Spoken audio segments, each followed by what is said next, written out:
Hello PlayStation 4 potential Planetside players. My name's STLYoungblood and I make videos about this fine game.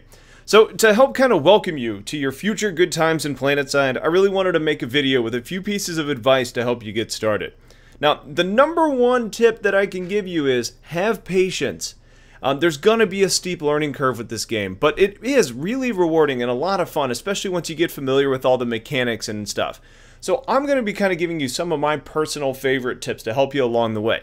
Now, the game is so involved, I can't just give you a really... this video would be really long if I just gave you everything I knew. So I'm just going to put in some of my favorites, and I'm going to ask that my subscribers and other members of the community will contribute to this, putting in some of their favorite tips and tricks into the comments, and hopefully we can kind of help flatten your learning curve a little bit, because we went through it all, and maybe we can make it a little bit easier on you. If I get some good participation, I'll probably do some follow-up videos, kind of highlighting some of the community's tips and tricks to help you out. So now that we got that out of the way, let's get started.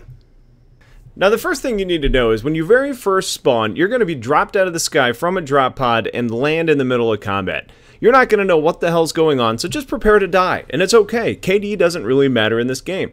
However, what we have available now, and you're actually going to see me walk up to it, is the virtual reality area.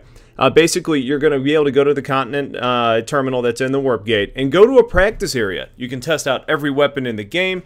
You can fly, learn to fly different vehicles. You can learn to drive other vehicles. Basically, you can test these things out and learn how to fail in all new spectacular ways. One thing to keep in mind, the new games, or not the new games, but they've instituted a training that takes place before you ever spawn now, and I suggest you pay attention to it, because before you ever get your first guy out, you're going to learn a lot more, and that's the type of stuff we had to figure out on our own. So pay attention to that. You'll feel a little bit more comfortable once the game actually gets going. Not only is this game a heck of a lot more fun with friends, but you're a lot more effective. So if you go to the main menu and click the squad button, you're going to be able to see different squads that are currently available to you. So if you actually check to see which continent they're on, you can choose the one you want to join, click join now, and you can be fighting in a group. At every base that you're fighting at, there's going to be a spawn room where the enemies or you are actually spawning. Keep in mind, you can't shoot through them if you're on the outside, but the enemy can shoot out of them. Not a good idea to stand in front of that. Now, when you're out and about and you're fighting, one of the simplest things you can do to help your team is actually spot your targets. On PC, we do this by hitting Q. I think in the PlayStation mode, you're probably going to be hitting the select button on your controller.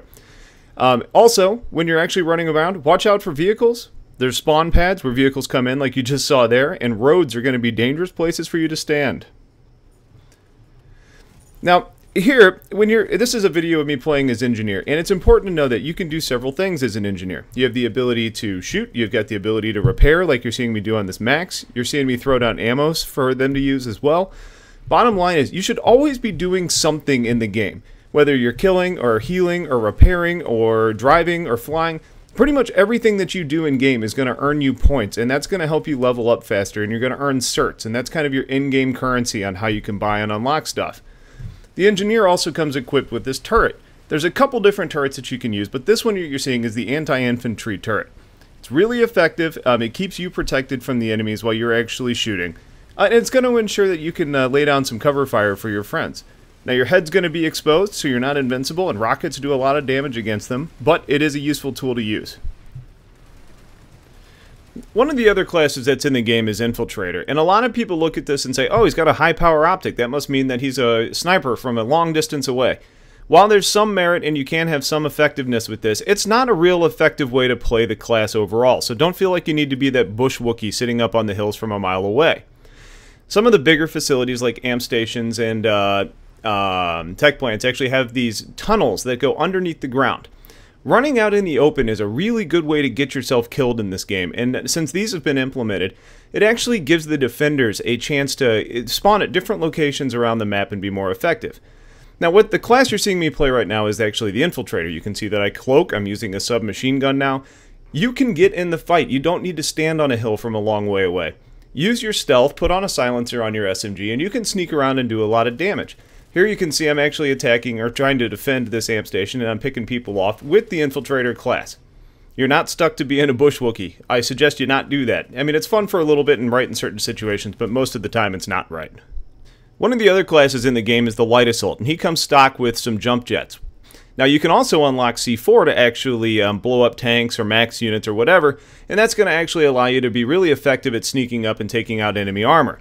You can also use your jump jets to kind of flank around and take different routes and jump over walls that other classes can't.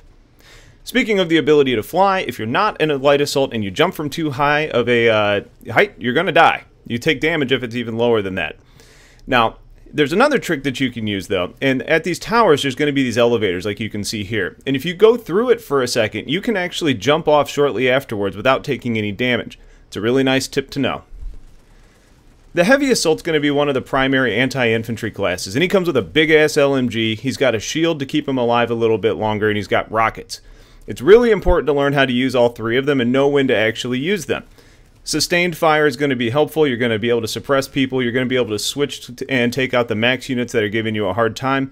It's a really good core class. Now when it comes to the map, you're actually going to see these lines in between the different bases. Bases are connected through what's called the lattice link, and if you don't have a line that's connecting you to a base, you're not going to be able to cap, and you're going to get the message that you're seeing on my screen right now. So just along those same lines, you can't do anything when you're not connected, and if you go up to an enemy terminal, which you're going to notice is color coordinated, this is a red one and I'm a blue guy, so I can't do anything with this. That being said, you're not completely stuck. If you're playing as Infiltrator, you can actually hack the terminal to be able to use it on your own. As you can see, I just turned this vehicle terminal into my own. Now, from here I decided to go ahead and pull a vehicle. However, what you're going to see is shields can be problematic. Anytime you see a big color coordinated shield, it is going to prevent you from passing through. So you need to be kind of tactical and make sure that you know what options you have to enter a base, or in this case, exit a base, without totally failing, wasting your resources, and being stuck indoors. No bueno. So there you have it. There's 20 pieces of advice or tips or tricks or just thoughts in just under 7 minutes. So hopefully that's going to help flatten out that learning curve for you guys a little bit. One thing that I'm going to do is put in the description a link to a video producer named Wrel. He actually has a video out there that talks about other content creators in the community. There's a lot of good advice and stuff you can learn on these people's channels, and you'll actually probably want to go check them out if you plan on playing this game long term.